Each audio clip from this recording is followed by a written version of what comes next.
On our agenda today, we've got two topics. We will speak about COVID-19 to see what has happened in terms of the global supply of vaccines. We will then go on to discuss how the collaboration efforts in COVID-19 also put a spotlight on other medical research fields.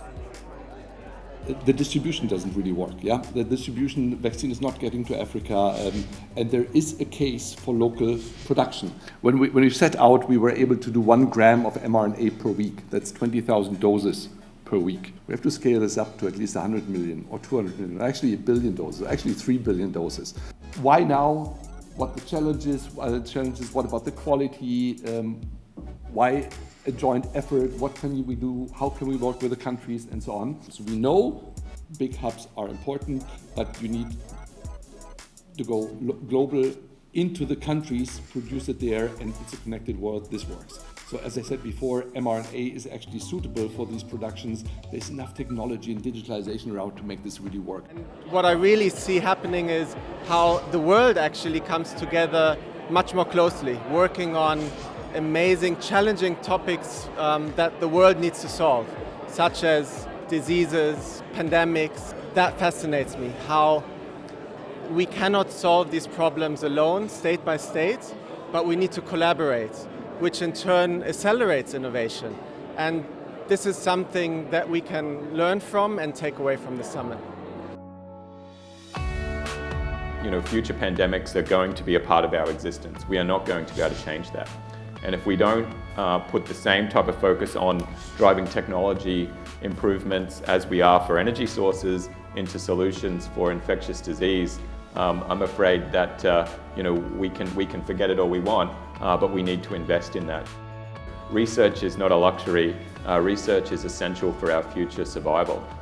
But a positive for scientists and a positive for science is that collaborations will still be a huge part of our everyday narratives. People will be more aware of how to protect themselves from infections, and I think as we begin to open up, and masks will still be a thing, I think that people will become more responsible for their own personal health, and masks and personal hygienes will continue to increase.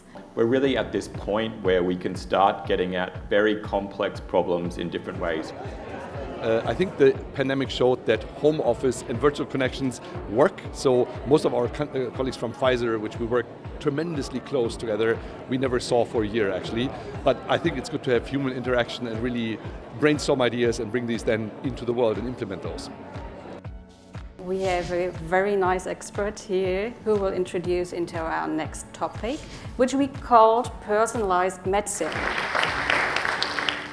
I'm on the board of Genetic Alliance Australia. That is critical for me. Patients need to make an informed decision. How do we build trust in sharing this data? You mentioned it earlier. All these articles were flying, all the data were flying, and now the lawmakers are coming on stage and say, oh, what about the data? Data is going to be the key to the future, so we need to find a way to solve that. Efficacy has almost become a secondary measure, and same with safety. Those sort of things erode trust very quickly. So I think it's a delicate balance. We should never undermine the importance of medical regulation, but we need to find better ways to use data quickly and efficiently. So a patient-driven innovation society. Oh, yeah. Definitely. In this space, definitely patient-driven. And we have phenomenal patient advocacy groups in Australia. It was absolutely important for us to be here and to be part of the conversation. The pandemic has really brought together, I guess, a range of collaboration from around the world. So having the COO of BioNTech on stage here in Sydney, unbelievable, we had to be part of it.